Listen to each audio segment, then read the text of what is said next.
love it. All sports, double coverage. What is going on, ladies and gentlemen? Welcome to Double Coverage. I am Dom with the great man Sauce. We hope you're still living, loving, and breathing sport. Saucey, how you going? All good? Good, mate. Good. Big weekend in sport. Obviously, we had the AFL Grand Final transpire, and the D's too good, Doma, far too good for the doggies. Called it from the start of the final series for sure. Adam, how are we, brother? Adam in the comments already. Love to see it, mate. Look, amongst that, there was also a bumper card on the UFC where our boy Alexander the Great Volkanovski with another title defense, Doma. And I was up and about, had my Topps Chrome refractors out on the socials, the Volkanovskis, which, I might just throw out there. I feel like our boy Volkanovski is not getting enough respect in the card market because his Topps Chrome refractors or Topps refractors are just far too cheap, in my opinion. We're going to try and get the Volk on the pod, mate. Oh, that'd be unreal, wouldn't it? You would be like a pig in shit. I'd melt. If he came on this podcast, you would be a pig in shit. Maddie's here. Weekend was large, very large. Cosmic's here. And Maddie said, Hooker in the Volk won me a few pennies. Had a bet on. Got up. Very nice. All right, well, we will start with the grand final, Sauce. And it was a competitive game for a half of football. And then the floodgates opened. And the D's ran away with it. I think 72-point victors. Christian Petrarca, Norm Smith medalist with 39 touches. I think 25 of the 39 were contested possessions. He had like 15 score involvements. It was just ridiculous. He dominated. He put on a clinic. Bailey Fritsch kicked 6 in the game as well. Dogs were good source for a half, but yeah, they just couldn't match up to the D's. Their back line was unbelievable. Their midfield's great, and their forwards just tore them up. Yeah, look, it was the first and second quarter was interesting, wasn't it, Dom? Because it was all D's in the first, and then second quarter, Dogs came out firing. They went in at halftime on top, but as they like to call it, the premiership quarter after halftime, third quarter, the D's came out in fifth gear from the beginning. The Dogs were, left a bit back in the change rooms at halftime because they didn't come out with the same vigor that they played in the second quarter, and it cost them the game because they let the D's just get an absolute run on. I think they kicked like 7 goals in a row at one point, or 8 goals, something ridiculous. Look, D's, they just wanted it more. Had guys around the ball that were just dominating. Clayton Oliver, Petrarca had field days. Both of them both had very good games. You got Fritsch up forward, kicking 6 snags. Doesn't get better than that as a D supporter watching that grand final because, there was a bit of struggles early, but then, second half, look, let's be honest, it was all sewn up. Probably, I can say comfortably, 15 minutes to go in the game. It was pretty much done. Mate, I was messaging people Source with literally 2 minutes left in the third quarter, and just saying, good old fashioned Dom, like my stance. I always call games early, and I just said to him, "Game over." And I tagged my mates that are Melbourne supporters. So congratulations, you won it. And they're like, "It's not over yet." Literally, first minute into the fourth quarter, they kicked the goal, and I said, "Game over now." I said, "It's not over yet." Kicked another one. I said, "It's game over, mate. Just relax." You can see when the team has burnt out and they had nothing to stop the Demons. The Dogs had that 3-goal lead or 4-goal lead, and Melbourne, off 3 center clearances, got within 1 point. It was like in a minute and a half. It was the quickest run of goals I've seen in such a long time. They just kept winning clearances, kicking it forward and kicking goals. It was just unbelievable. Congrats to them. Their premiership drought is over. They had the longest standing premiership drought in the AFL, and it is no longer. So all the best to them in the future. Their team's pretty good. They've got a lot of young guns in there that are still fit and firing. You got your Petrarca and Oliver not even in their prime yet. So there could be a scary, scary side to deal with in coming seasons. That's it, Sauce, for AFL. We might report on some trade news if anything comes about. But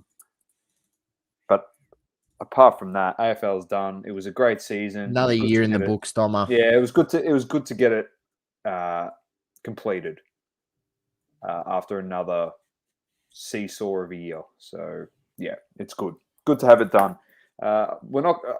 Should we mention it, Sauce? We don't really talk NRL on this show, but man, wasn't that disappointing? Yeah, it was disappointing from our boys, the Storm. Unlike Storm performance, so many errors, and finals footy. That's gonna cost you.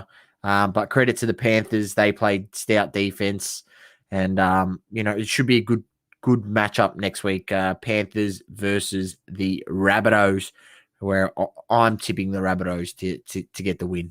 Global's in. Yeah, I think Rabbitohs are home. It's a good old fashioned 1999 all over again. Adam's excited. Does he dare to dream?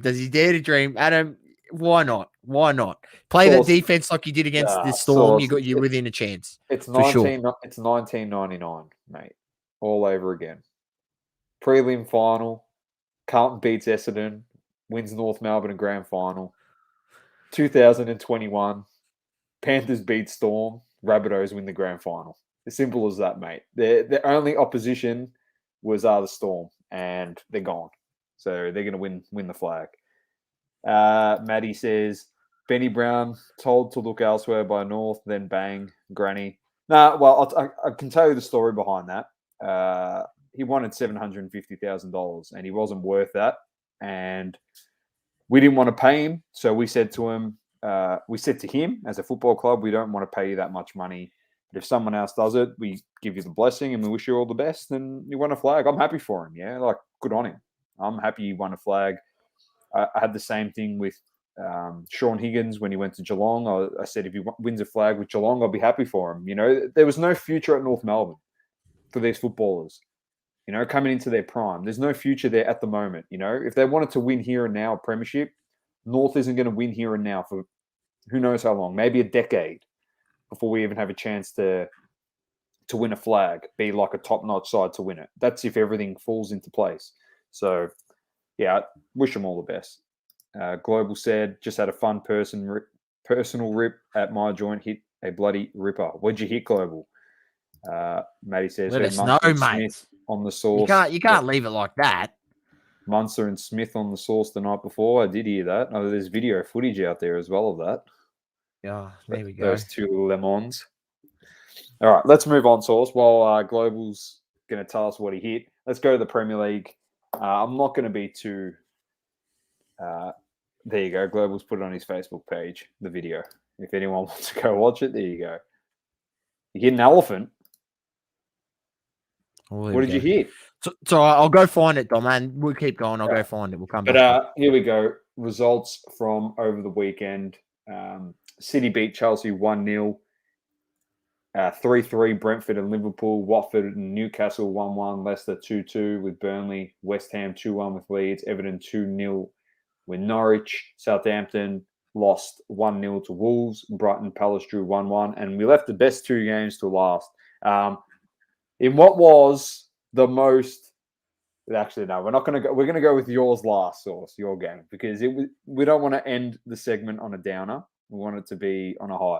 So, but there's going to be two highs this week because Aston Villa beat Man United, and everyone thought let's just poke some fun at Dom, and Sauce was like, "Oh, Bruno, you missed the pen, Dom," and I said, "I'm happy," and Sauce said, "Yeah, I believe that you would be," because I've been saying that we've been masking the poo, which is our side, for 4 weeks. And I'm happy we lost. It just shows how bad... Oh, Torres Maxi, Concourse. Nice. I like that. So, we're not that great, and I'm happy we lost. We got Everton this week, and then we got the run from death. Benny says Bruno missed to get Ollie sacked. Well, the conspiracy is he deliberately just booted over the bar. The most, yeah, I've never seen him take a penalty where he just runs up and just blasts the crap out of it. So I don't know. He always does that little skip and hop. Yeah, he does the skip. There's a lot of video footage of Ronaldo wanting to go take it and Pogba saying something to him, and Ronaldo goes, "Oh yeah, okay," and he just turns around straight away and walks off. I don't know. I don't look into that conspiracy too much. I just know Ollie's no good. I don't need a conspiracy theory to tell me that he's no good. You just listen to double coverage and Dom will tell you that he's a spud. That's all you need to do, mate. So don't need to go look at that TikTok videos. Just come here and I'll tell you he's no good. I've been saying it for over a year. Look, we want Ollie gone. We understand that, Dom. But enough about your shit club. Yeah, let's go. It's the most scintillating game, mate.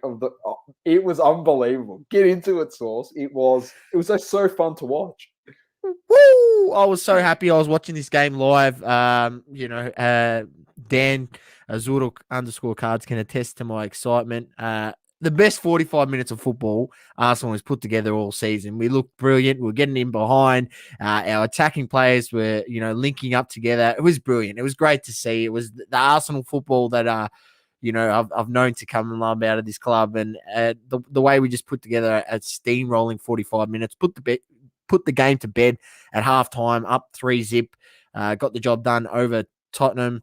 Tottenham just struggling with their link-up play. They look like they had no answers for us.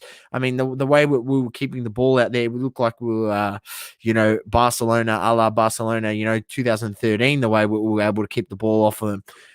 Ridiculously. So look, and we're not that we're nowhere near that quality of Barcelona 2013. Let's be honest, right? Look,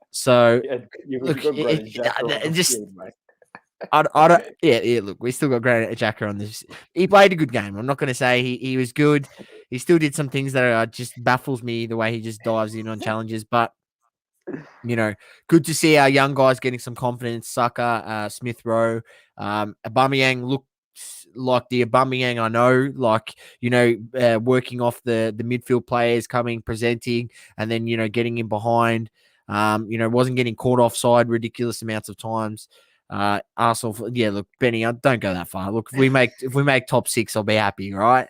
I'm a realist here. We've won 3 in a row. Let's just relax, right?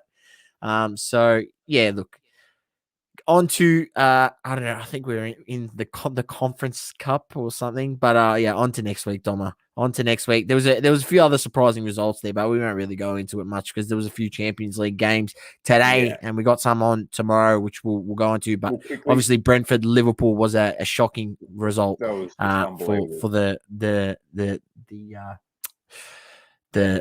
Liverpool fans. So look, I watched that game and kudos to Brentford, and I did give him a shout, Doma, on the show last week or the week before. I gave him a shout. I said Brentford, they're going to give teams, and they're going to give good teams tough times this season, and any team that's going, especially into their home deck, should not take them lightly. They should really, the way they play for each other is good, and it's good to see. Hopefully, they can keep them in the top flight for another season. G'day, Joel. He said top 6 is pushing it with Arsenal. I don't know. Who knows? Who knows? Let's go to this week's games, and it starts on Saturday with United versus Everton. Then we've got Burnley, Norwich, Chelsea, Southampton, Leeds, Watford, Wolves, Newcastle, Brighton, Arsenal, Crystal Palace, Leicester, Spurs, Aston Villa, West Ham, Brentford, Liverpool, Man City. That game is going to be awesome. We might have to watch the United get that game on a live. What do you reckon? 9:30. And then back it into maybe the second half of the Chelsea game with Lukey.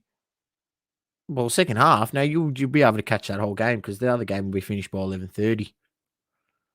Oh yeah, sorry, it's 21:30. For some reason, I thought that we had only 22 hours in the day. No, I'm telling you, I've been struggling, mate. Been absolutely struggling. You've lost track of time, mate, when you're not at work. You should have seen it. I washed my car on Saturday, and I said, Saturday? Or was it yesterday? No, yesterday. I said to Sauce, I washed my car today. He goes, yeah? I said, yeah, and it's raining tomorrow. He goes, what are you doing? I said, I don't know what I'm doing. I've lost my shit. I'm like, He doesn't know how to use the app on his phone that tells him the weather. Oh, I've just lost it. Let's get to the table. Liverpool on top, City second, Chelsea third, United fourth, Everton fifth, Brighton sixth, West Ham seventh, Villa, Brentford, Arsenal were 8th, 9th, 10th, Spurs are 11th, Watford 12th, Leicester 13th, Wolves 14th, Palace 15th, Southampton 16th, 17th is Newcastle, and then Leeds, Burnley, and Norwich round out the relegation zone. As Saucey said, we had Champions League games on this morning. We had Real Madrid losing to Sheriff. The Sheriff walked into town, Sauce. New sheriff in town. I said I'll put a tweet out there. There's a new sheriff in town in Madrid tonight. I like it. I like it. The Atletico beat Milan 2-1. There was a red card in that game. Leao scored. And then Leao had a scissor kick to hit the crossbar, mate, and bounced. I've seen that. It was unbelievable, mate. I G'd up. Too bad. Dortmund beat Sporting 1-0 without Sir Erling Haaland. He did not play. PSG beat City 2-0, and Messi scored his first goal for PSG. PSG looked good in this game. They defended very well. I mean, I don't know how City didn't score. Let's be honest, Dom. I don't know how this wasn't 2-2. They should have had multiple goals. They had all the attack, mate. They missed one where they headed the ball into the post, and then Bernardo Silva missed a Timo Werner. Literally missed a Timo Werner. That was bad. I don't know how they didn't score a goal in this game. Just baffles me. Who knows? Liverpool beat Porto 5-1, and then Club Brugge beat Leipzig 2-1. Tomorrow we've got... Yeah, it is a big win. Then we've got Atalanta versus Young Boys tomorrow. Zenit versus Malmo. Wolfsburg, Sevilla. Bayern versus Dynamo Kiev. Salzburg versus Lille. Juventus versus Chelsea. There may be a live tomorrow morning with Azuro, Lukey, and Vincent. I might even be on there as well. Saucey, if you're up, you'll be jumping on as well, I would have assumed. We might watch party that game. We're not going to watch the United game. It's on at the same time, but we'll watch the Juventus-Chelsea game. Then Benfica versus Barca and Man United versus Villarreal to round out tomorrow's. Some cracking games on there tomorrow. Yeah, some good ones. That Benfica game, I'll tell you what. It's going to be a good game, I reckon. That will be a good game. That won't be an easy game. Obviously, the bookies will have Barcelona as the favourites, most likely, but that's not going to be an easy game for them, Barca. So look Definitely out for a little bit of an upset there, I reckon. All right, Sauce. We're moving on. F1. All right, it was fun. It was action-packed. It was a cracking race. We had some fun. I know that I'm definitely on the radar of someone that watches this show. Don't worry. I know everything. I find out everything. Don't you worry. I'm on the radar because I threw a bit of shit at the wall before the race. Nothing stuck. I was 0 from 2. I was almost 2 from... I was almost 1 from 2. I was probably never going to be 2 from 2. But it was action-packed. Sauce, I don't know where to start with this. Honestly, it was insane. Lando got the jump early. He drove so well. Like, so well. I don't know. He kept Lewis off the pace. Lewis dropped back off the start to about 5th. So everyone was up there, putting, I don't know, some distance in between Lando and him. Verstappen was last. He worked his way up to 2nd. He finished 2nd. Lewis won the race. He won his 100th Grand Prix, which is a fantastic effort for him. I'm not going to knock him for that. Credit where credit is due for him. So, I don't know. Max was awesome. Like, genuinely awesome. That was one of my pieces of shit I threw at the wall. I'll tell you what, it was not a bad prediction, Doma. You did say he was going to win the race, and he started last on the grid. Yeah, but Sauce, he came second. But the reason why I say things like that, Sauce, is because he's got the second fastest car on the grid. When him and Lewis dominate everyone every other week, what makes you think that if he finishes last, he's not going to finish either third, second, like podium or win it? Like his heads and shoulders, like him and Lewis have the quickest car on the grid. So for people to say, "Oh no, it's not possible. He can't win it." Well, he can. Like, I don't think people understand how quickly that car closes the gap on everyone else. Like, when you're lapping a second and a half or 2 seconds quicker than the guy in front of you, you just catch him. You can overtake a person a lap for X amount of laps. And mate, he was in the top 10 after 14 laps out of the 55. Sauce. It literally took him 14 laps to get into the points. It was an unreal It shows you how race. quick the car is. The car's just so quick. Like I said, Lewis killed it. Global said he felt sorry for Lando Norris. I'll tell you one thing, Global. If you felt sorry for Lando Norris, you probably want to turn off the podcast now and not get to the Le Mans of the week, because Sauce and I don't feel sorry for Lando Norris, as harsh as that sounds. Let's go to the driver standings. It was Hamilton is first. He's 2 points ahead of Verstappen. Azuro said, don't feel sorry for him at all. Dopey. That's Azuro's favorite driver on the grid as well, if anyone wants to know. He loves Lando. So Lewis, Verstappen, Valtteri Bottas is third, Lando fourth, Perez fifth, Sainz sixth, Leclerc seventh, Ricciardo eighth, Gasly ninth, Alonso 10th, Ocon 11th, Vettel 12th, Stroll, Sonoda, Russell is 13, 14, 15th, Latifi, Raikkonen, Giovinazzi, and then Schumacher.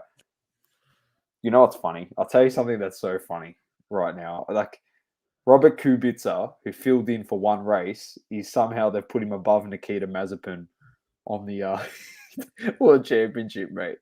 So there's only 20 cars. The guy that filled in for a race put Mazepin at 21st. That's they must take into account spin outs and causing accidents. Then for the constructors, Mercedes are 33 points ahead of Red Bull, who are in second. McLaren is third with 234. Ferrari fourth. Alpine fifth. AlphaTauri sixth. Aston Martin seventh. Williams eighth. Alfa Romeo ninth. And Haas is dead last with 0 in 10th. 2 week source. And then we have the next race, which I'm pretty sure is in the United States, I think. Oh, no, Turkish Grand Prix. Sorry. Turkey is the next one. What are we saying in here? Here's Adam. Yep. Need Cristiano to record a lap preview of Istanbul on F1 2021 for the next Off the Grid. Yes, 100%. We mentioned that to him on the pod, and it is definitely a possibility. He said that it might not be in the game, so he's going to check and see what he can do about it. Pressure of the first win got to him. Oh, I completely agree, it did. That is a very fair statement. All right, Sauce. Enough on F1. 2 weeks and we're back with that. UFC. I know you're excited to talk about this, so I'm giving it all to you. 100%. I'm excited to talk about this, and at the same time, while I'm doing that, Dom, are you doing something in the background here and just getting right into these baller heads, which we'll mention later on. Yeah, Azuro will be loving it as well. Thanks to Azuro, he's the one that gave us the tip on that. We'll mention it in Hobby Talk. We'll get to that. All right. So, Dom, I'll bring up the UFC card. We'll run through the results. We'll talk about a few fights which I was able to watch. So in the main card, we had the women flyweight. You had Jessica Andrade defeating Cynthia Calvillo, first round KO. In the heavyweights, you had Curtis Blades defeating Jacinto Rozinku, third round decision. Very good victory by Blades.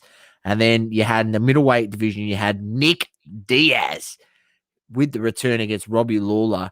This is their second fight. Nick Diaz beat Lawler in the last fight. Robbie Lawler. Look, I thought, and it's probably, it's something we've seen again and again, which is, guys that have that ridiculously long layoff. Lawler's at least been an active fighter, although he hasn't been very good his last 2 or 3 fights before this. He's had defeats. Because he's been active, he came in there, he looked completely, in fight shape compared to Nick Diaz. Nick Diaz just looked terrible, but he was throwing.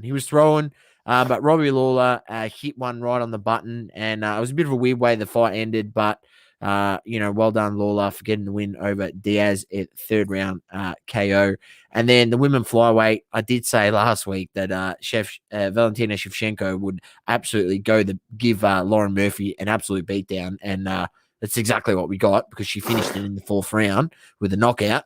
And then the main event, our boy Alexander the Great Volkanovski defeated Brian Ortega over the 5 rounds with a decision. But the judges' scorecards, it was like 45-50, 45-50, just ridiculous scorecard. Just demolished him. Ortega had like something broken in his face, and he just looked all busted up. And the Volk, just give him some more respect, And he talked about it after the fight. He's happy. He doesn't care that people are downing him, but at some point, people got to start respecting him. The way he was throwing in the fifth round was the same he was throwing in the first round. He always says it, like, my cardio is unmatched. No one can match my cardio. And you really believe that when, he's throwing just as much velocity in the fifth round as he is in the first round. Like, it's unreal. Third round, one of the best rounds of fighting I've ever seen. Volkanovski nearly lost the fight on a guillotine choke and another triangle choke, which he was able to slip out of both of them. Just showed that heart of a champion. And, he got the job done in the end. And, I was excited.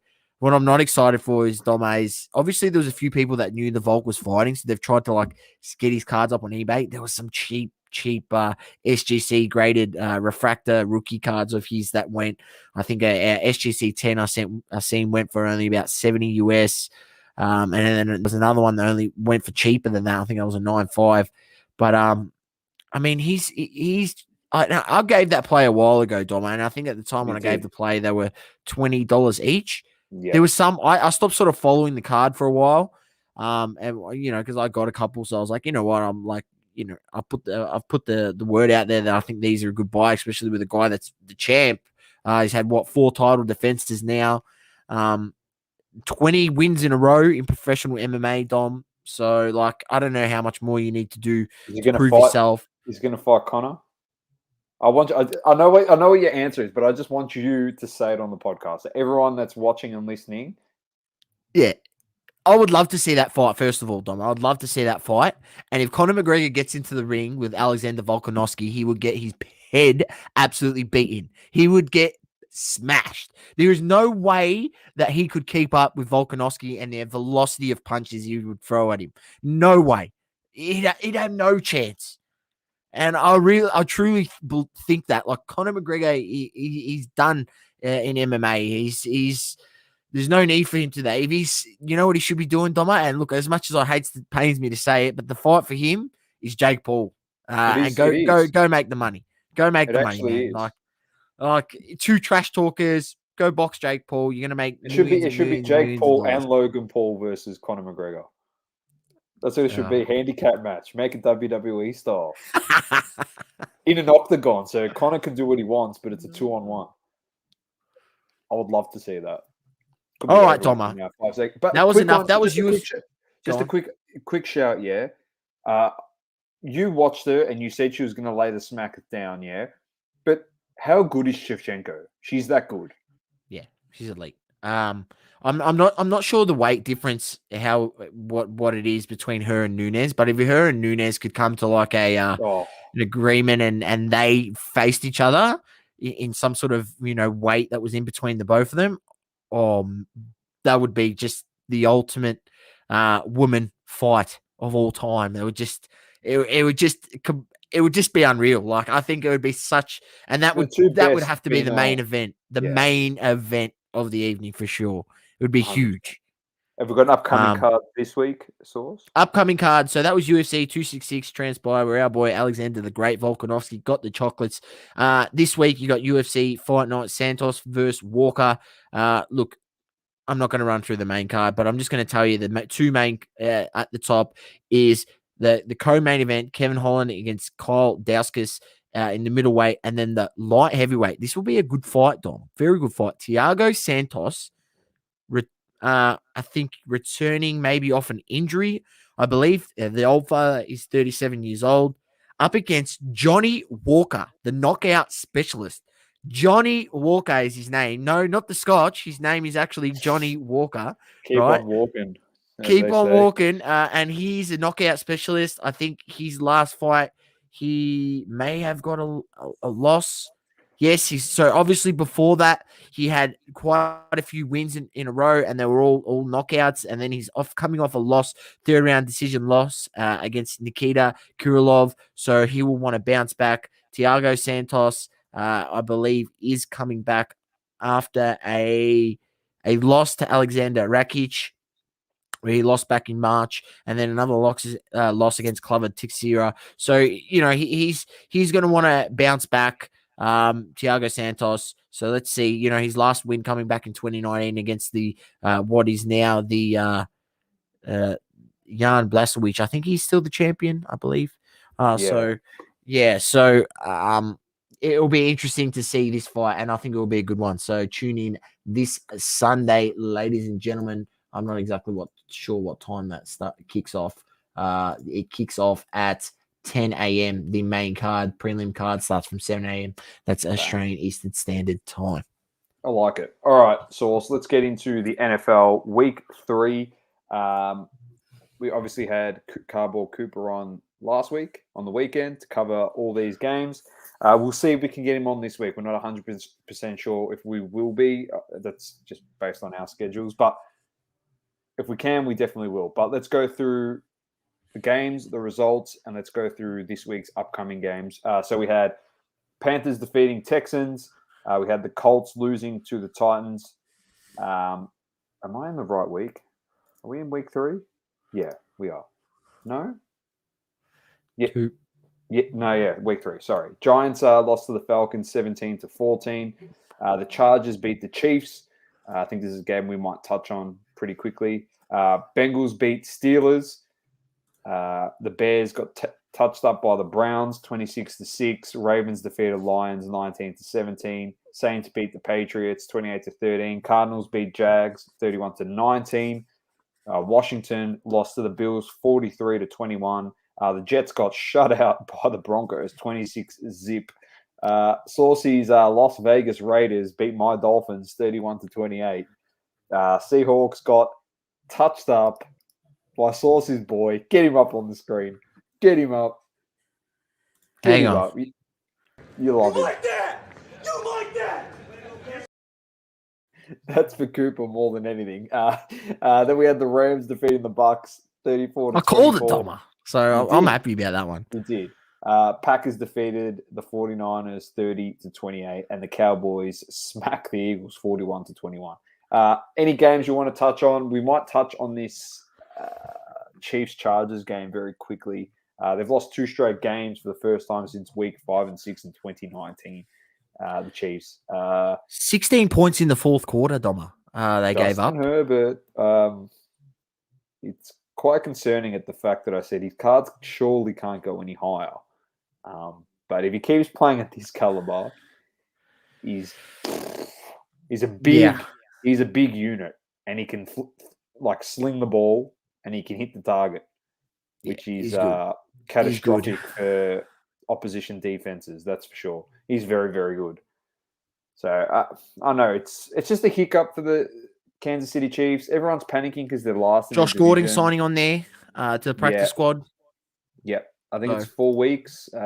Maddie gave us that update during the week. So 4 weeks before he actually plays, but he can join the squad and practice with them within those 4 weeks. So he'll get to learn the playbooks and stuff, which is pretty good. Nothing else really. Raiders, my Dolphins fought back, took it to OT. Raiders were just too good.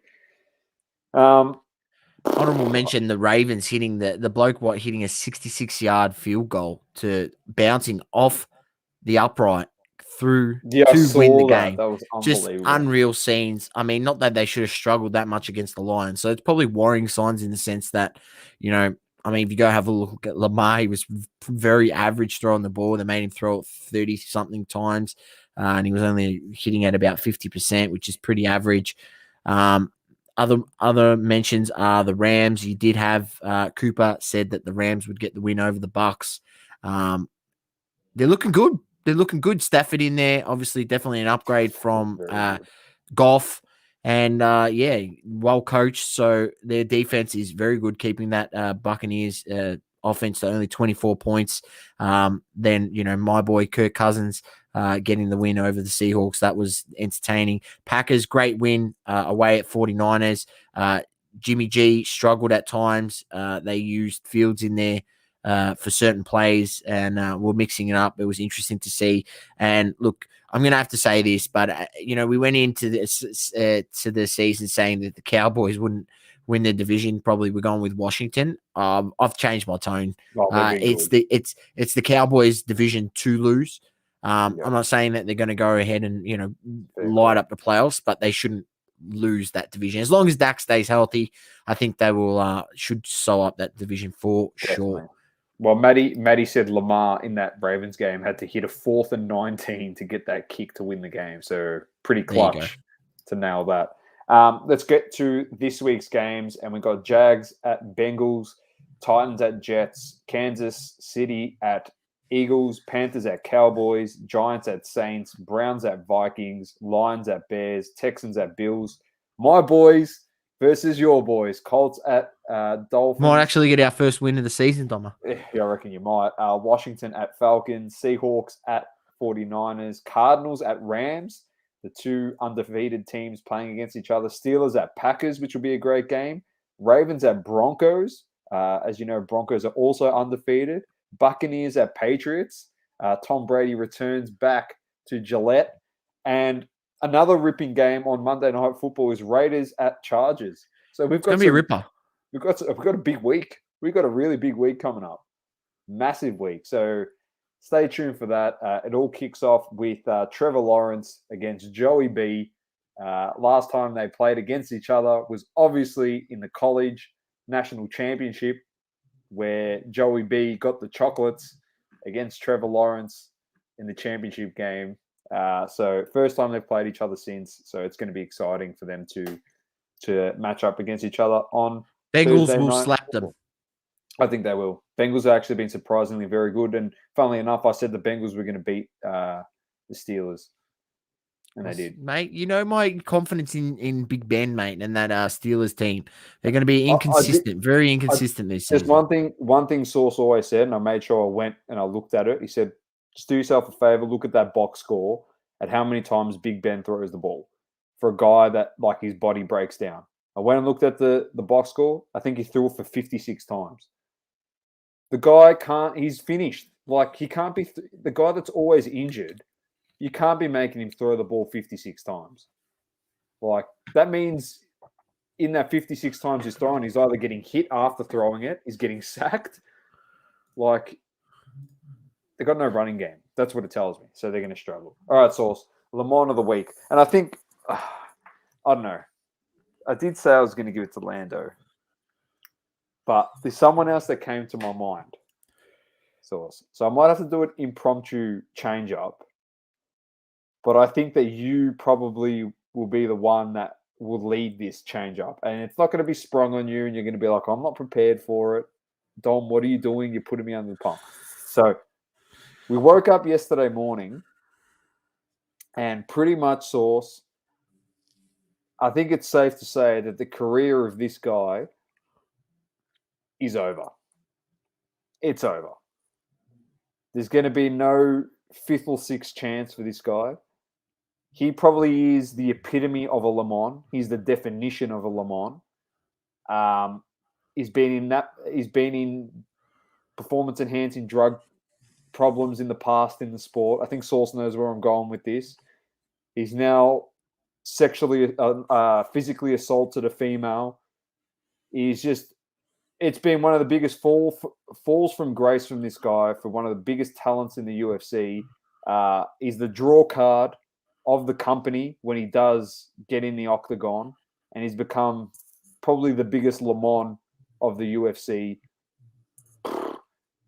potentially ever.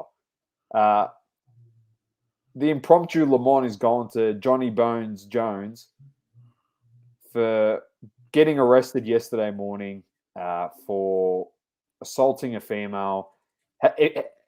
How he gets off this time is beyond me. Surely he has to go to jail at some stage. He's genuinely an idiot. So I know we all wanted to see him come fight heavyweight and then potentially fight Adesanya and do all that stuff. And He fought Adesanya and whooped his ass. well, he's not fighting anything. He's not fighting Adesanya ever again. I'm telling you. So that potential lineup to fight Ngannou potentially, that's never going to happen. It's not happening. If it does, I don't know. But Sauce, I think for that,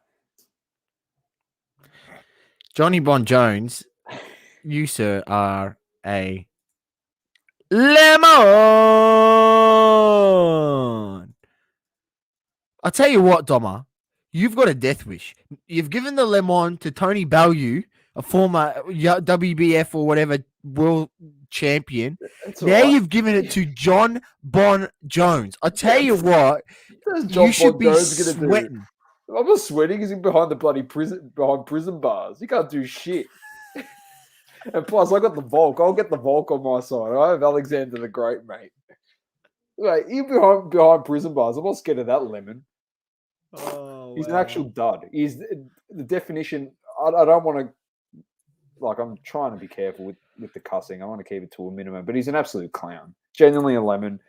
He's got to be better. He's got to be better. And you know a lot about him because you've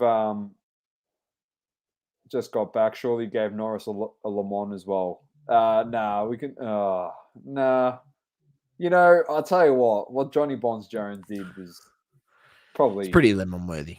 It's pretty lemon worthy. That's like, but look, honorable mention on the lemon front. We were going to give it to Lando Norris for not listening to his team and refusing to come in and put the intermediate tires on and going against his team's orders. And in the end, it cost him a win because if he did go pit, he would have been able to stay in front and get the win.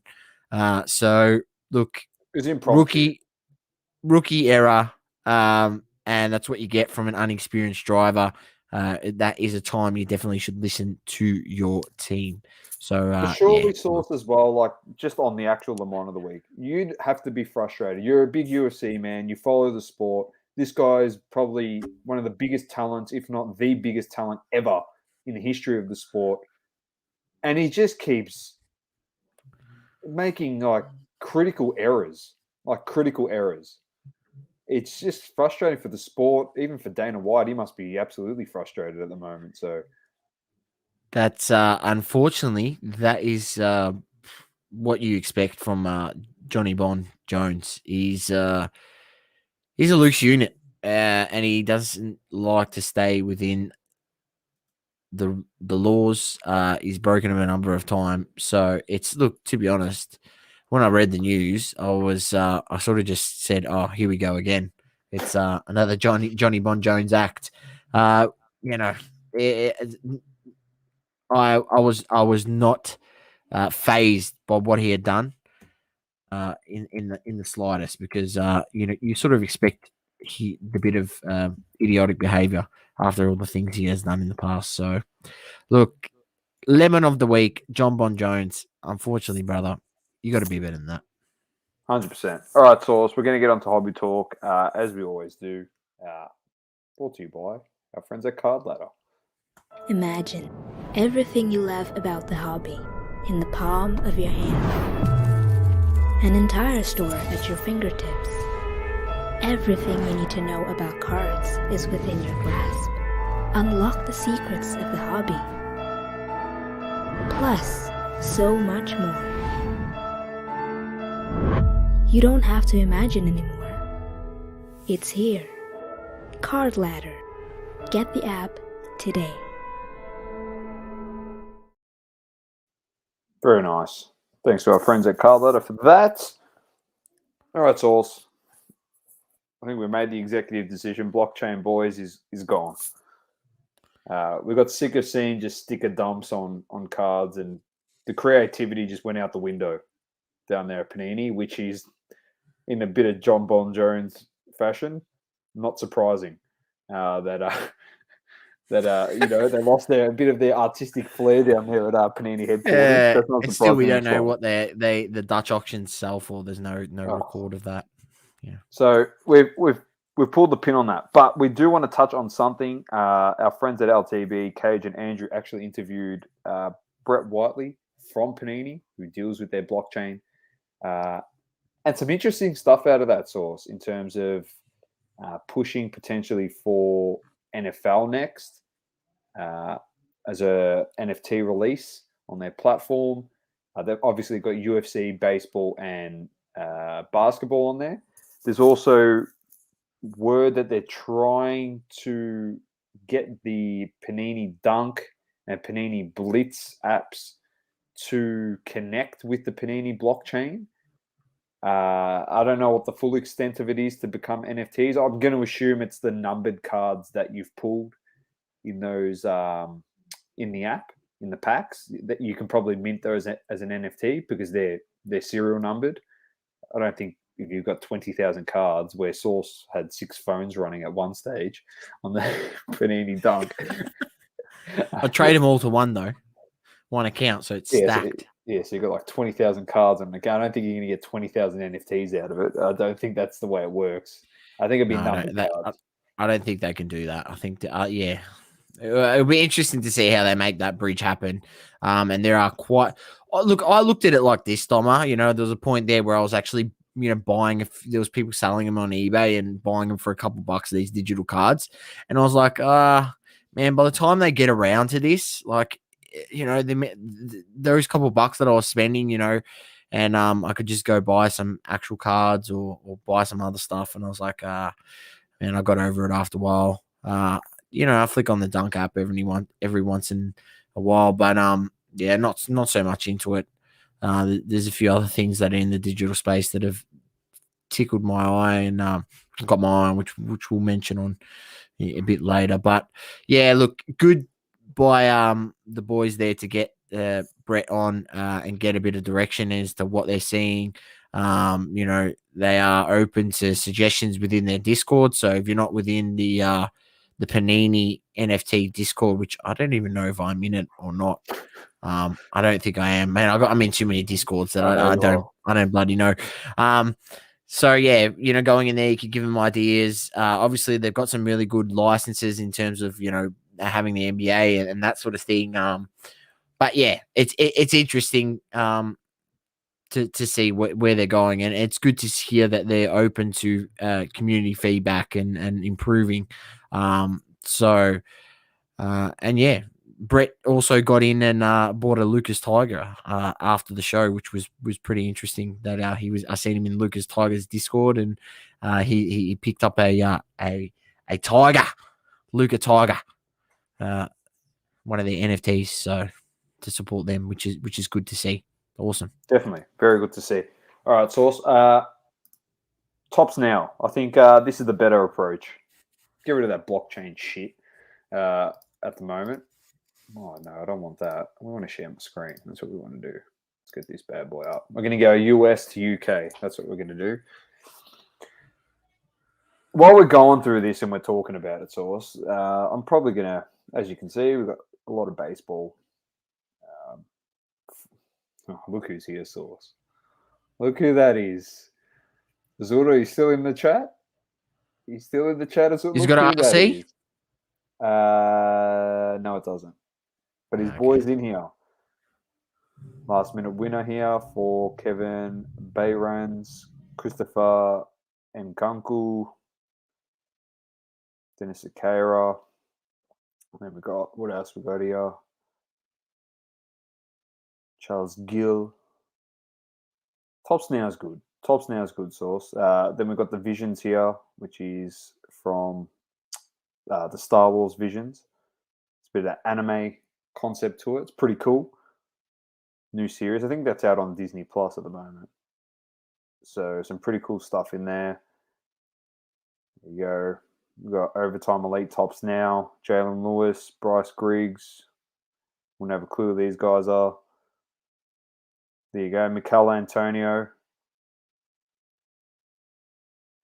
More cards. Baseball. Some interesting stuff. Look at it. Sold out here. League signing set 2021. Do you want to tell everyone about your Paddy Bimblett? Or... Oh, Dom, I don't, obviously I got this, anyone who's not aware, Topps and Panini have a print on demand card that they release for a period of time like these, and then after that time it goes out, they print it, and whatever gets ordered, they print that much amount, and they send it out to the people that ordered it. And a few weeks ago, Paddy Bimblett had his debut fight in the UFC. He came over from Bellator MMA in the UK. He's a British lad, and he came over and he got a finish in his first fight, and there was a Panini Instant UFC Paddy Bimblett, and it had a rookie logo on it, and I had 20 of them in my cart, right?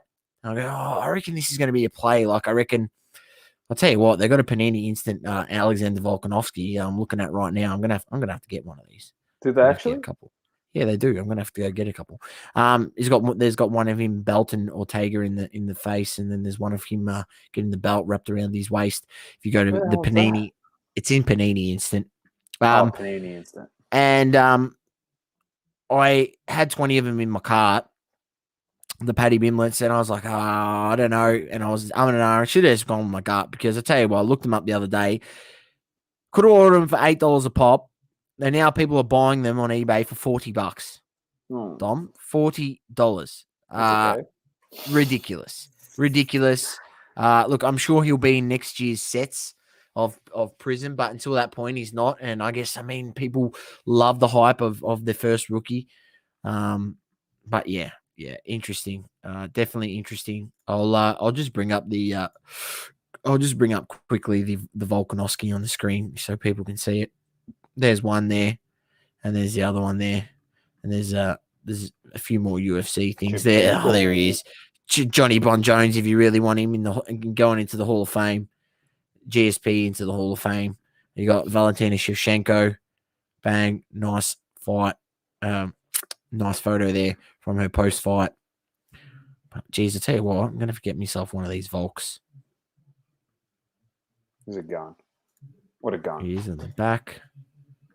All right, Sauce. Speaking of UFC, get this bad boy back up. Some more NFTs coming out. They came out, I think, today, to be honest.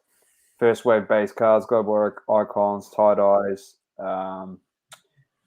Launches on Monday on the heels of certain buzz it will cause by Saturday's UFC pay-per-view. The fun starts at 10 a.m. with the launch of Gold Prism Parallel Packs, which are $149 USD, featuring 9 base cards and 1 Gold Prism number to 10 at 3 p.m. The wildly popular Color Blast packs, which are $15, include 2 base cards and 1 Color Blast insert to $250. The grand finale arrives on Tuesday, 10 a.m. with the launch of Gold Vinyl Prism packs and includes 9 base cards, 1 Gold Vinyl Prism 101 Parallel. These packs will be offered via Dutch auction. There you go. So this is what some of the cards look like. You know, Dustin Poirier in there, Valentina Shevchenko in there, Jorge Masvidal, Nunez is in there, and Kamaru Usman. Surely he's fighting before the end of the year. Sure. Yeah, he should be up. Mate, he's been bossing it. He's been absolutely bossing it. Next up, I don't know why I took the screen off, to be honest. I'm a lemon. Quality control. Chronicles draft picks. This is the best product, as we know, because cars just sell for ridiculous prices. Because it's the first time we get to see the guys on the card. And we saw what happened with LaMelo. We saw what happened with Zion. We saw what happened with all these guys when it came to Chronicles and came to Prism draft picks and products like that. If you're interested in it, by all means, go for it. Basketball fans and collectors, on Wednesday, it'll be collecting off-season is officially over. On Wednesday, the first basketball card products of the 21-22 season arrives in hobby shops, regardless of the sports, blah, blah, blah. On average, each hobby box, 24 cards per pack, 2 packs per box, 16 boxes per case. We'll deliver 2 autos, 2 memorabilia, and 8 Optichrome cards. Enjoy the imagery. Apologies for people that are listening on audio. There you go. We've got some rated rookies in there. There you go. Yeah, if you're if you're opening any of this stuff and you're not collecting the guy, my suggestion would be to flog it off straight away because, once the kits, the cards come out, where they're in the NBA kit, it always devalues some of this earlier stuff. Maybe like your top draft pick rookies autos out of these products will hold up a little bit, but it's not generally the case. So just be mindful. And be mindful on any of this stuff. Buying it early might be overpaying. So, yeah. There you go. Adam's only really after the Cade Flux, which is right over here. You can see on my cursor. There it is. There's the Cade. Jalen Green in the Flux. Suggs. There you go. Select in there. Mosaics in there. It's, don't get me wrong, it's a nice product. But do you want it with their draft stuff? I don't know. We've seen what's happened in the past. Gold Standard in there as well.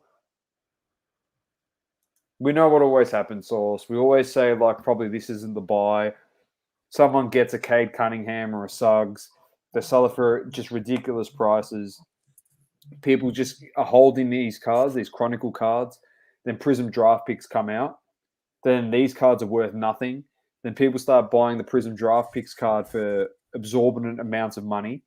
And everyone's like, this is the card, this is the card, this is the card. Then the first release of 21-22 comes out where you can get them in there, like you said, in their NBA uniform with an auto on the card. And all those draft pick cards that have come previously are just worth nothing.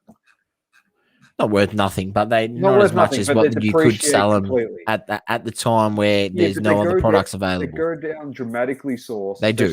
They do. All the other products start coming out, and you have 100%. They do. 5, 6, 7, 8, 9 products. Yeah. In the NBA I agree. I agree. They do. It's just what are you doing? And people are like, yeah, but it was worth this. So, not for anything. Your advice is probably the best advice, Sauce. If you've got it and you don't want to keep it, and you want to rip this product, rip it. And get rid of it, unless you're collecting it for your own PC. Otherwise, just get rid of it. Seriously, I don't know how many times we have to say it. Just, it's not worth it. Not worth it at all. All right, Sauce. Interesting one. Before we do get into it. So, we've seen a few podcasts. They've been talking about, obviously, entertainment cards. And you've got your Marvel. We've seen Sopranos now through LTB and Card Talk Pod. But there's one that I wanted to talk about and put it out there. If I can get it here. I'm going to bring it up. I don't even know if I can bring this website up, to be honest, but who gives a shit?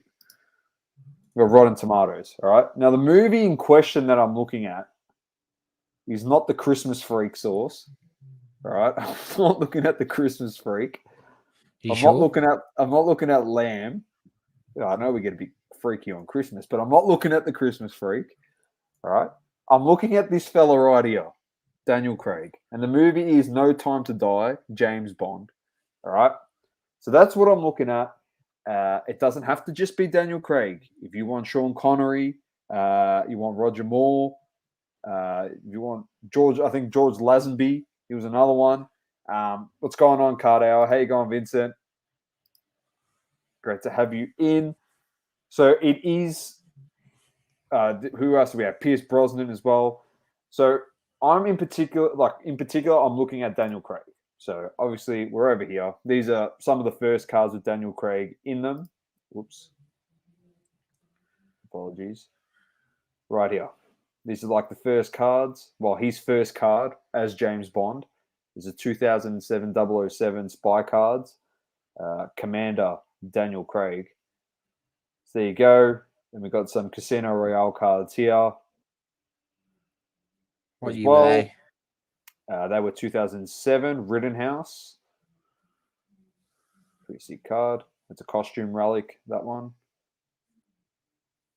There you go. 2004 Spotlight Tribute trivia card. As we know, the trivia cards actually, they go for something, surprisingly. And then obviously you got these from the 08 Rittenhouse, and they're holographic cards. They're like that We used to have them sourced in Tarzos. Remember, we had like the Tarzos that Yep.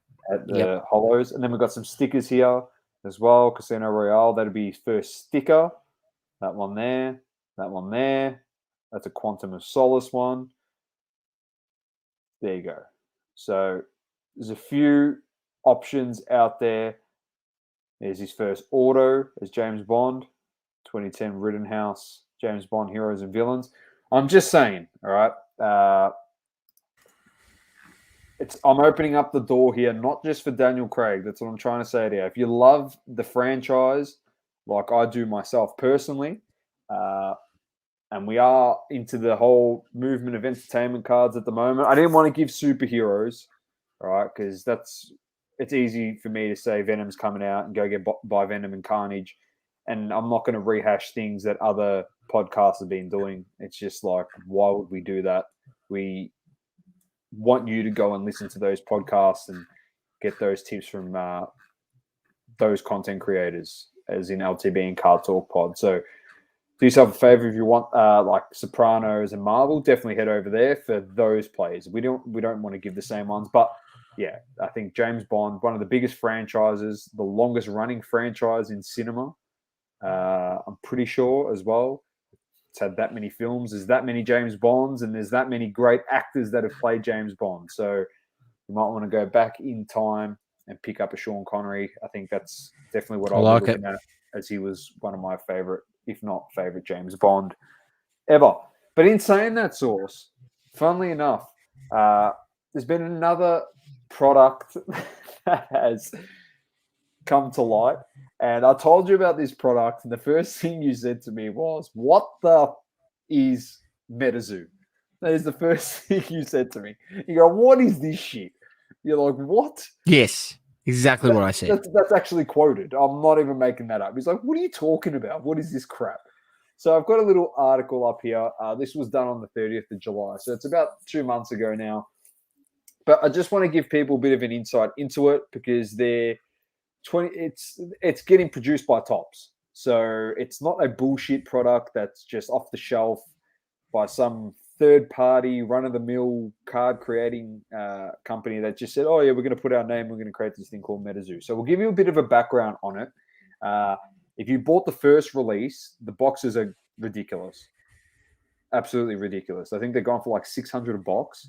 Source, $700 a box, sealed. Some of the rares in that are going for a fair chunk of coin as well. It's pretty interesting.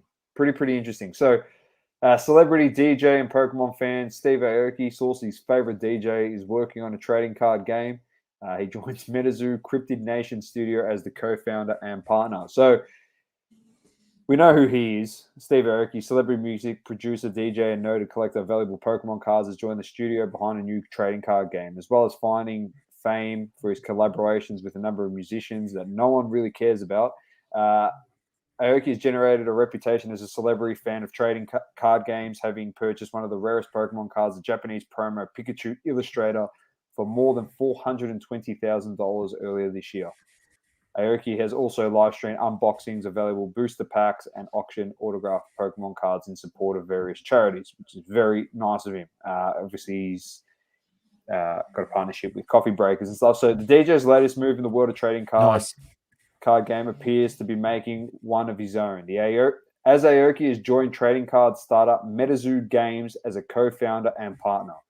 So Metazoo Games' debut title is Metazoo Cryptid Nation, which releases on July 30th, following a Kickstarter campaign during the spring. The card game draws inspiration from traditional and modern folklore, featuring Pokemon-esque creatures such as Bigfoot, the Jersey Devil, and Mothman. So Mothman is one of the most famous.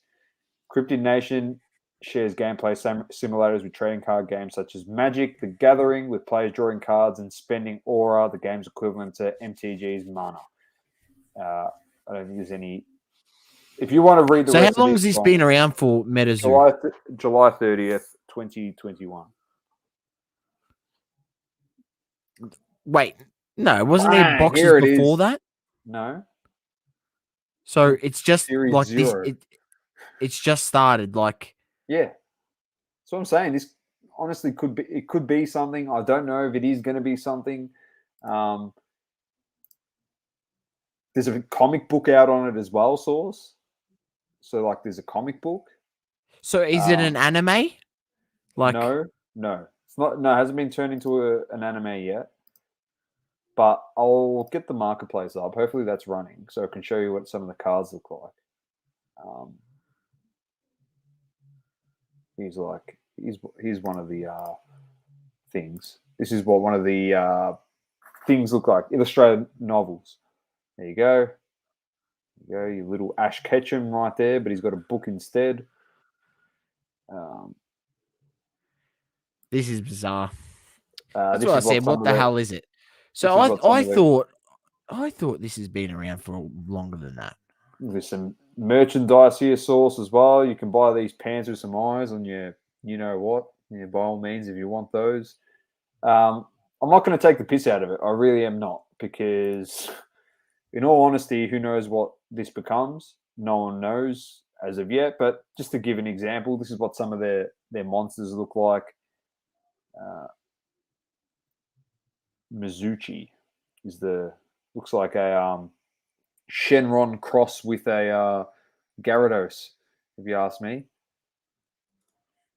So yeah, you know, it doesn't matter. It's like everyone takes shit from each other anyway. You know what I'm saying? But it's interesting. So in saying that, this is the new set. This is the Mothman, I'm pretty sure. Yep, it is. That's the Mothman. He's the GOAT. He's the Zard, all right? He's Charizard of Metazoo, all right? Source is just what am I listening to? Source is like, what the fuck is happening? Source, I'm just bringing this attention to people in the community, the double coverage fam community, mate, because I'm telling you, this is going to be something. Tyler gave this play on Card Talk, and not really a play, he just said, keep your eyes on this product. And he said it probably start of July, end of June. So here's Adam, all right? Adam said he was given 4 pre-release Metazoo cards 6 months ago. Sold the 4 for 200 AUD to a bloke in the States. Do you know how much they're going for now, Adam? We can bring it up on eBay. You know what they're called? I'll just type in here, Metazoo Mothman. Sauce is just blown away right now. He's like, look at this, Sauce. Like, but it just released. How is it $400? They're all first edition, mate. Where's How is this more expensive than Yu-Gi-Oh? Explain to me that. Steve Aoki didn't. He's actually sold, by the way. Oh, piss off. Wow. All right, there you go. Mothman, Pop 6, Kickstarter. That makes no sense. Yu-Gi-Oh at least has history. It's been around for however long, right? It's got first editions as well. Rarity is there because no one was thinking about it being a collectible from when it started. I don't know when it was in early 2000s. So it's got the aspect of all the cards weren't looked after properly. So there's rarity in the sense of condition rarity, true condition rarity. This is just falsified condition rarity because now everyone thinks that this is something. So everyone now is opening boxes and sleeving shit and top loading. Mate, when Pokemon first started, when Yu-Gi-Oh first started, people were playing the game, right? People weren't freaking collecting the cards as a premium collectible. How can you get numbered cards in Pokemon and Yu-Gi-Oh? You know what? I'm not surprised, Dom. All I'm saying is I don't understand how this gets more notoriety over Yu-Gi-Oh. I don't understand. Get a Steve Aoki creator card to $2.99 in his own product. Yeah, I've done him. He's done. Look, he's done. I'm not like. I'm not saying that it's not going to be like it can be something like freaking. Yeah. You've got people paying money for lion NFTs, man, and koala NFTs, right? So like I get it. Like nothing phases me anymore. But how this has got more traction than freaking Yu-Gi-Oh is beyond me. Is actually that's Oh complete no, utter that bullshit. part I completely agree with you on that. Like I'm not going to disagree with you at all. I completely agree with you. I don't know either. I can't answer that for you. It's like Adam said in the comments. He said it's got a cult following. That's what it is, and you got to think Yu-Gi-Oh doesn't have Steve Aoki that created it. You understand what I'm saying, Source? Like he's got a cult following because of his DJing, but also his collecting. And he signed up to this thing, and it's something different. And because of it, how the card market landscape is at the moment, it's like, this is a perfect opportunity to own the first ever Metazoo. Not for anything. I think the boxes are limited. I don't think they're unlimited like what was around with well, there will be on retail in terms of like first edition. It's limited, but it's like saying, well, it's not like saying because Pokemon's not coming out tomorrow. Pokemon's already got the established brand, and so does Yu-Gi-Oh, and so does Magic. I understand what you're saying, but sometimes this is what happens. Like it's not the first time we haven't seen it. But I'm just putting it out there that it could have legs, and its new release is coming out. Source, here it is, the Cryptid Nation right here. It's coming out on. Oh no, is this the first one? No, estimated release 30th. So when's that? Tomorrow. Source will be lining up at the door to get his Mothman.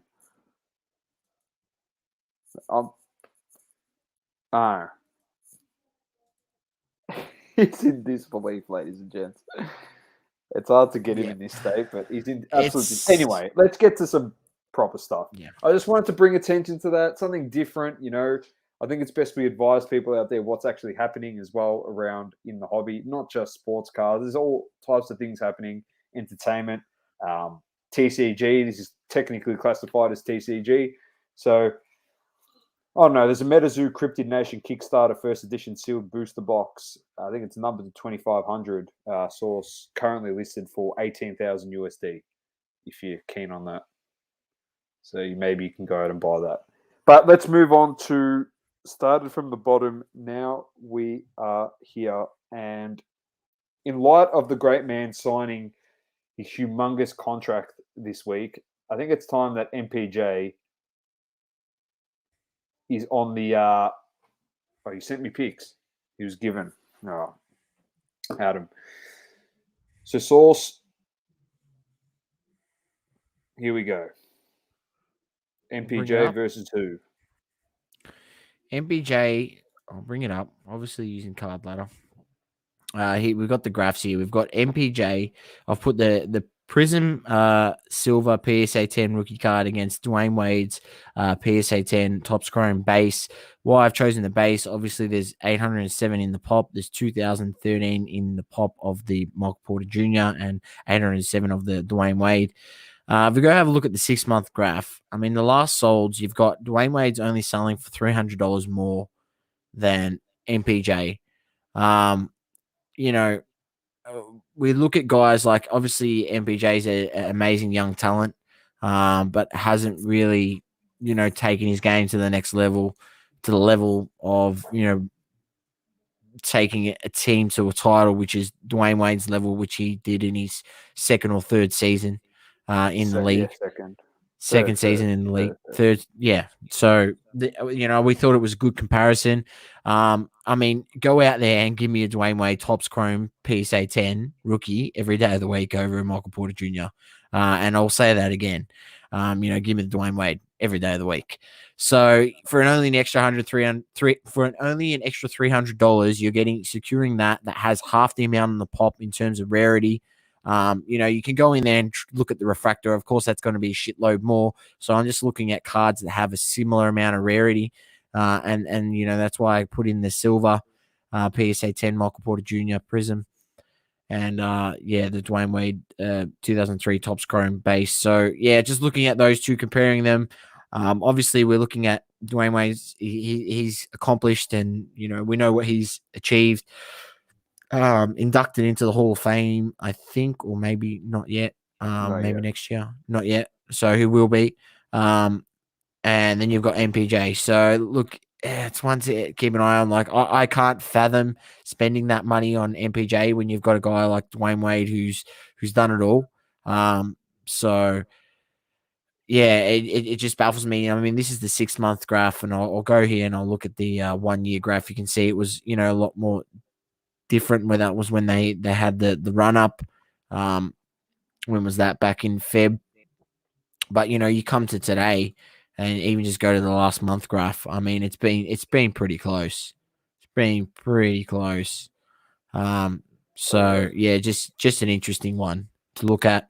I'll also show you guys my favorite feature, which is the pop growth. So the pop growth here, you got the Dwayne Wade is only 1% growing population growth per month, and then the MPJ Prism Silver PSA 10 is growing at 1.41% population growth over month. So yeah, it's the MPJ is outgrowing, and yeah, look, it is cheaper, but when you have a look at the actual rarity of it, the Dwayne Wade's a really good buy, really, really good buy. I think so too. Matty said he took it to 200 million level. Yes, he did. 207 million. Who pays their third best player 200 mil? I don't know. You tell me, Matt, because yeah, that's why we want to bring it. That's why we want to bring him into that graphic and just comparing to other guys out there.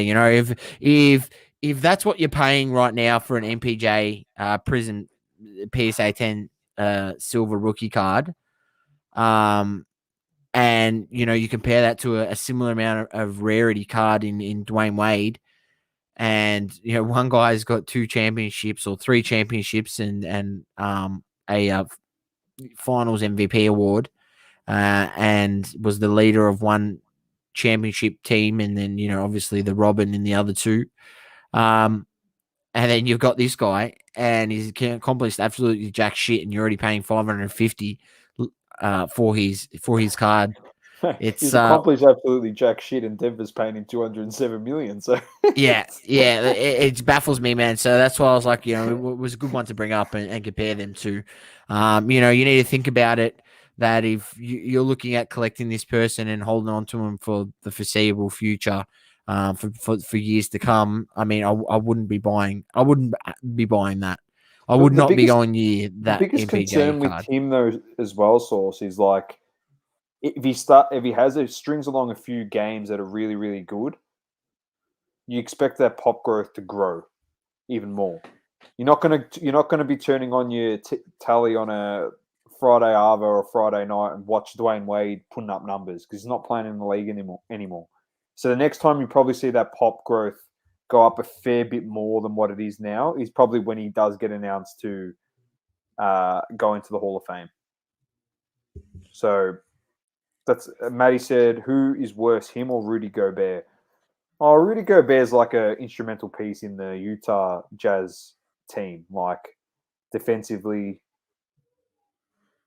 Oh, I'll say the MPJ because he's proved absolutely nothing. So, yeah. And obviously the rumors out there that potentially trading for Ben Simmons and getting rid of Jamal Murray, and Denver squashed that. But even if those were true, that's pretty stupid in my opinion. Yeah. But it's an interesting one. Really Very interesting one. Choice. Last up, Source, before, if you did want to touch on your ball ahead, you can put it out there. You can talk about it a little bit of NFT chat on here. It is a collectible. It's a different hobby in itself, but we will report on some of that stuff. If you want to see it as a major feature, please let us know, and we can bring that to you. We might even just have a little play section there, each podcast, where we talk about something. But Joe Rogan and Patrick Bet-David having a chat on the Joe Rogan podcast around the hobby during the week, Source, which is quite interesting. You caught a bit of it. It goes for about 4 minutes, that exchange. He pulls out a Fauci card that's graded. And yeah, shows some cool stuff. Joe, go on. Go. I was just going to say Joe Rogan knew about his UFC card that was out there, and that people pay money for it. He thought it was quite funny, and it just made him aware of like that people do collect this stuff. It was at one point, he said a line like, "Who the hell collects cards?" And Patrick Bet David just looked at him and like who collects cards, man? Like, there's a heap of people collect cards. It was pretty funny.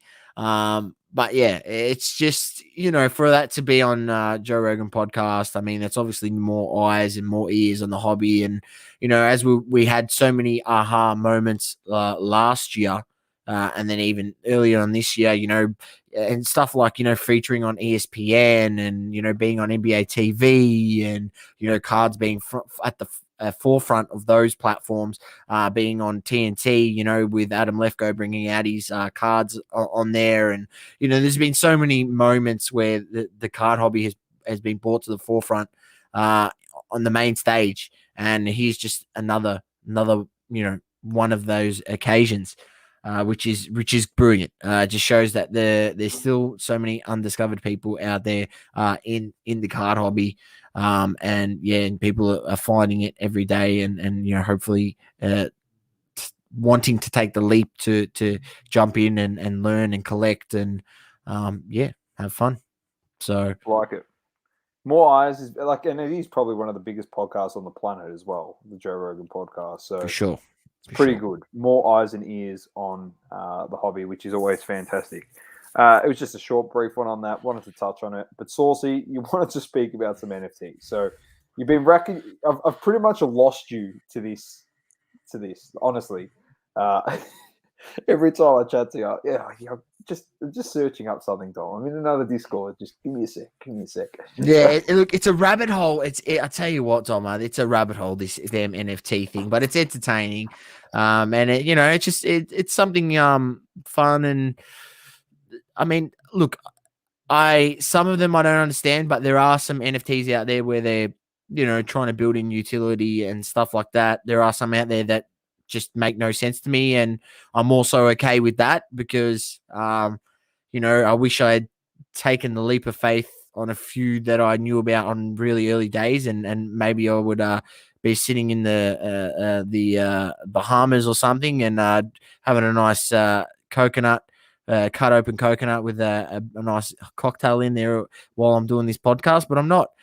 So this is why I'm entertaining the space. And keeping an open mind to some of the stuff. There's some people who are just going to be like complete disregarded to it, and I was a bit like that at the beginning. But yeah, just having more of a open mind to it, and just having a look at a few things, and it can be a massive rabbit hole. You can go, once you start entering one NFT Discord, you start getting invited to all others, and then in each NFT Discord there's always like a area for people to promote their other projects that they might be interested in. So then you find more projects, and I mean at one point today I was looking at like 15 different projects. I sort of nailed it down to some that are good. You do have to be mindful that you got to sift through the shit. There are some there that are literally there to what they call pull the rug, which is, it looks all brilliant. They got Twitter following, they got a Discord, active Discord, this and that, and they mint their NFTs, and a week later or 2 weeks later, the whole dev team is nowhere to be found.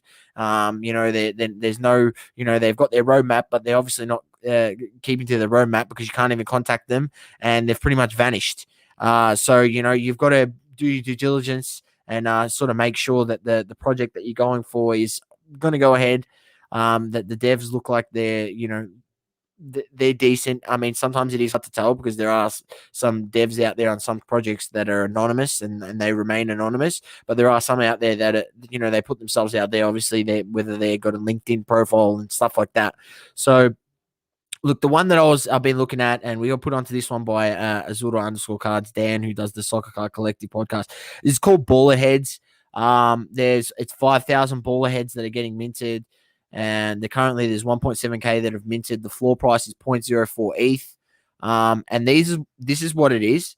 And essentially they're just as you can see, they call themselves baller heads, but you can clearly see like who these guys are. Like you can clearly see this is Mello. You can clearly see this is Jason Kidd, Reggie Miller, Dirk. And they've looked into it. If you go look at their website, like they got the fair use of clause that they've sort of gone around, and so they cannot get done for copyright. But yeah, this is what it is. You can go to their website and mint and get in their Discord and have a look. Through I'd have a look at their Twitter account. I'll bring it up here. I'll have a look at their Twitter account and then go from there where it has links to their Discord as well, and then also their website, which I'll bring it up as well. But it's essentially you're buying into one of these heads that have rarity traits. You got to also understand how to work out rarity in these and in other NFTs because that's going to help you. And then they've got ideas of like, you can win certain things, but the idea that I like behind it is that you can also put a squad together to that score you points somehow through a game that they're creating. And then you can also win Ethereum rewards. So rewards in Ethereum, sorry. So you go through, you read all their roadmap. This is just one that I've been looking at. See where they're at as well. Yeah, you can see where they're at. So they're only at their second stage. So this is quite early on. So, some of these projects, you want to get on them early. Some of them, they can be literal pieces of crap. So that's why you need to be mindful.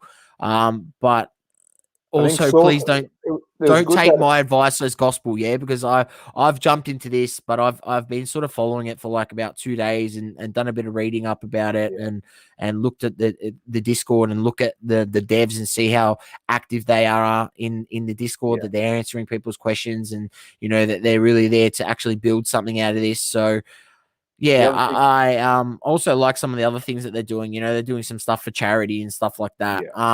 But the whole it's sort of hard to decide what gives these value. I think it's just like the demand of a community that wants these images.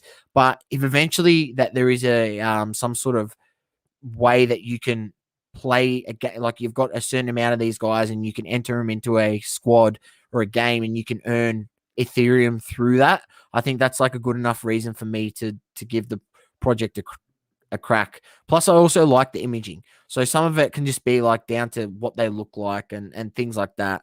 So yeah, I think the mint price.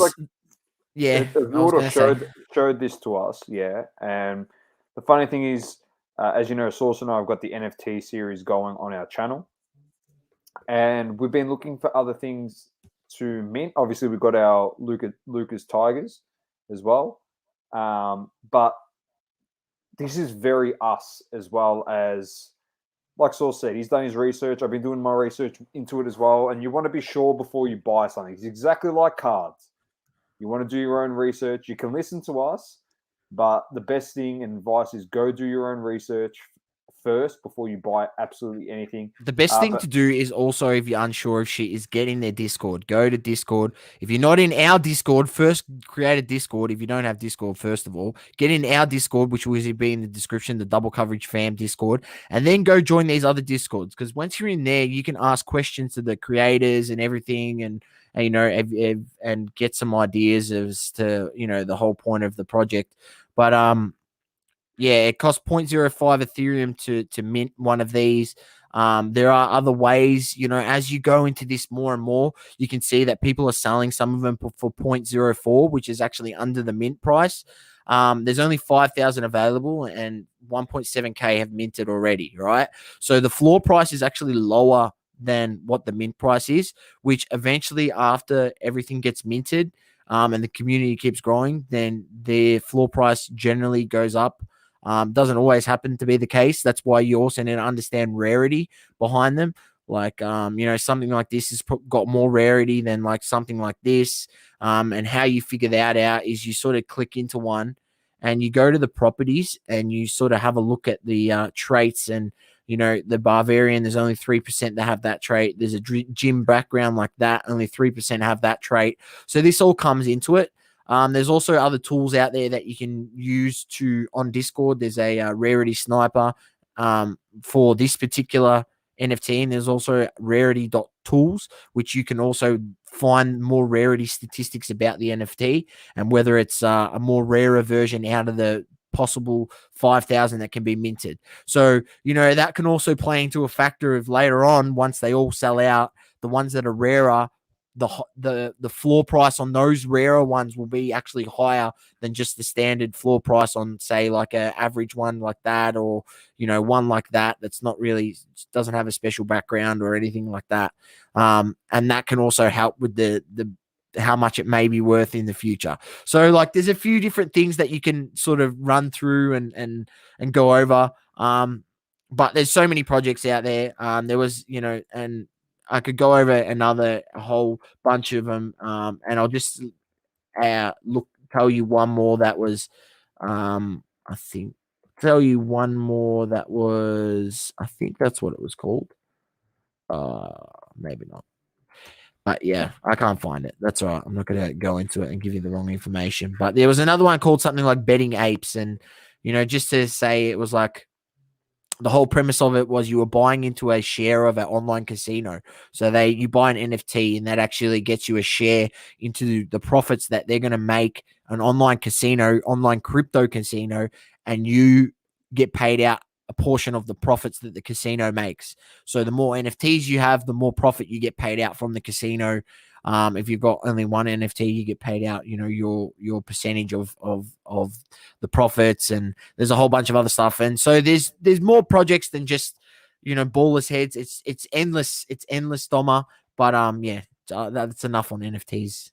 But that was just a little bit of me wasting time today, and not wasting small amounts of time, mind you. Like that was me looking at NFTs for like an hour and a half, maybe 2 hours today, just looking at NFT after NFT. We're not wasting time because we're going to be buying into them, so it's not really. Well, we've got one, Doma. We've got one. We We've do. actually got a ball ahead. I'll see if I can find it. I've got it on my can phone. see. If you want me to, you'll be able to find it anyway. I can get it up. There we go. I've got it here. You got it? There it is. That's our ball ahead that we minted. We got a Jason Kidd ball ahead. There's my wallet address if you want to send me some free NFTs. And yeah, look, 5% have the showman, 2% have the bicep band. So, not the worst. I'm guessing these sort of stats things are going to come in handy. These levels are going to come in handy when you enter them into the game. It's probably going to help your cause.